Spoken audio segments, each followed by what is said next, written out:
पूर्णिमा व्रत कथा। पूर्णिमा व्रत की महिमा बहुत बड़ी है और इसका धार्मिक महत्व भी अत्यधिक है। हर माह की पूर्णिमा को यह व्रत किया जाता है। एक समय की बात है, एक गरीब ब्राह्मण दंपति एक छोटे से गांव में रहते थे। ब्राह्मण अत्यंत धर्मात्मा और श्रद्धालु थे, लेकिन उनकी आर्थिक स्थिति बहुत दयनीय थी। ब्राह्मणी भी अत्यंत धर्मपरायण और पतिव्रता थी। वे दोनों भगवान की उपासना और पूजा अर्चना करते थे, परंतु उनकी गरीबी खत्म नहीं हो रही थी। एक दिन ब्राह्मण ने अपने गांव के पुजारी से अपनी समस्या बताई। पुजारी ने ब्राह्मण को पूर्णिमा व्रत करने का सुझाव दिया। उन्होंने बताया कि पूर्णिमा के दिन व्रत करने और भगवान विष्णु की पूजा करने से सभी कष्ट दूर होते हैं और आर्थिक स्थिति में सुधार हो सकता है।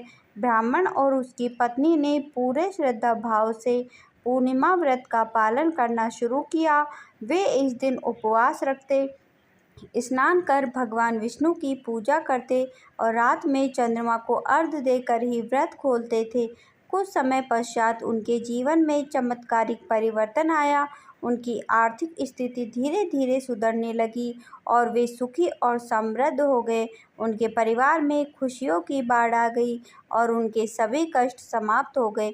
इसी प्रकार पूर्णिमा व्रत की महिमा अपार है और इसके पालन से जीवन के सभी दुखों का नाश होता है।